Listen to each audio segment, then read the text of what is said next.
Peace, family. I did a video the other day on Facebook, and it was about how blacks are not supposed to marry with whites or any other nation. And somebody took offense, said that I didn't answer the question of what was the color of love, because that's what one of his arguments was. I believed I addressed the issue. They claim I did not, so I'm going to dedicate this video to doing just that. And before I get into that, let me say this. Anybody, in my humble opinion, that identify as black or African American that ask a question like this, I believe you got some type of conflict going on. It's something going on inside of you where you either have a white mother and a black father, or a black father and a white mother. You done have some type of, somewhere in your bloodline where somebody from another nation married or whatever. You done served in the military, the police, something, and you done developed some type of Stockholm syndrome where you actually sympathize with your oppressor. You got at least one or probably all these issues going on. And the more it is, the worse this Stockholm syndrome is. Now, to answer the question, what is the color of love? The color of love has been what it's always been. The continuation of a society's culture, their language, their heritage, their traditions, through the act of love. You can look at any nation of people and you see a consistent distinction of these people from other nations, period. Now that whites have intervened, now they want to blur the lines, and now make it okay for one nation to blend with other nations. Why? Because see, these people that have blended genetics, they have a distinction that they want to protect. Just like the Africans, the Arabs, the Indians, the Asians, even the LGBTQ. They want to see a way of life that perpetuate, that protect their distinction. You would never see the LGBTQ saying, we don't want to interact with heterosexuals. Why? Because that would be the end of their demise. People who have blended nations and they had this conflict, they want to see the continuation of, of the culture that they're developing. And I don't begrudge them for that. But it's not my fault if you cannot perpetuate your own through your own course of procreation. And you should not be in no position to compel, encourage, or engage in manipulating other people to perpetuate your way of life. Period. Now, this person that's made this argument is supposed to be a pastor and come up with this.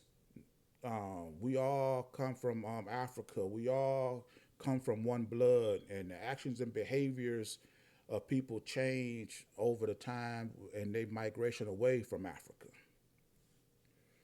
And I'm gonna do this. I'm gonna take everything you say as 100% truth.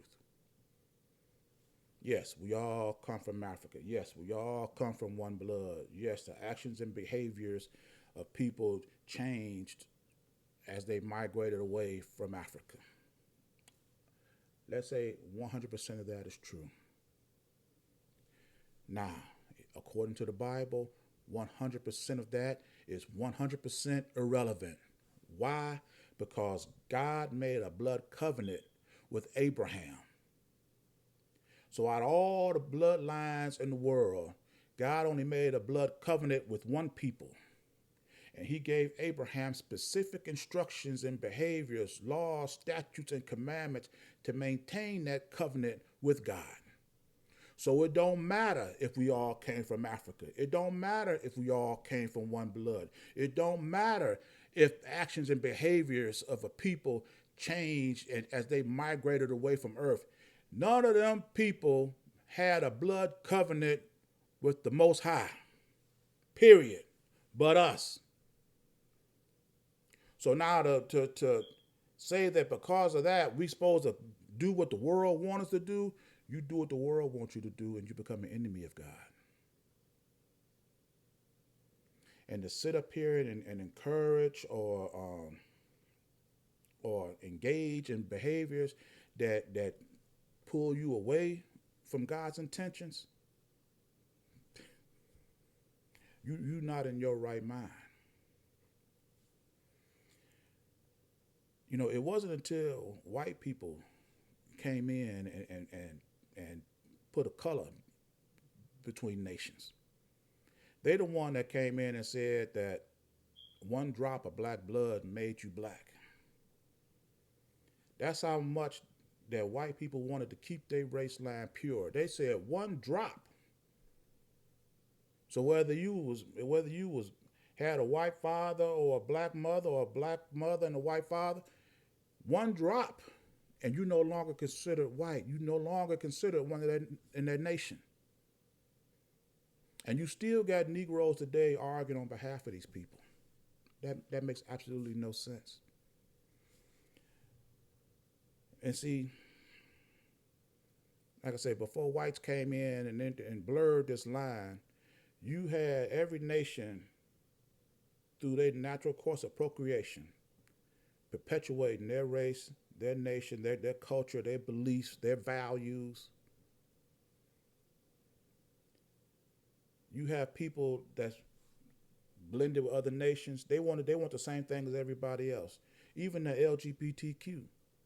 You would never hear them say they want to separate from their gay society from heterosexual society because they know they cannot perpetuate their way of life without some type of heterosexual interaction. There's not enough of them that will go against their natural affection for the same sex to sustain their homosexual community. These people of mixed nationalities are the same way. They want to see a continuation of the bloodlines, to see a society of mixed people even after they're no longer here. But it is not the fault of us if they are not able to sustain their way of life through their own practices. It's not our fault. Our job is to maintain the covenant that God has given us, period. So you have a choice. Stay in God's favor or do as the world do. And when the Bible says, if you do what the world do, you become an enemy of God. And see, there is no, when you look at the pros and cons of blending with other nations, there is nothing that black people gain from intermarrying with other nations. But we have everything to lose. We dilute our melanin. We weaken our genetics. We lose our distinction from other nations. Plus, we fall out of favor with God. Is that anything in that list that's enticing to you? You willing to fall out of favor with God to stay in favor with your oppressor? Do that make any sense? So I hope this video answered the question. And if you like, leave your thoughts in the comments and I'll address it in my next video. Ashe.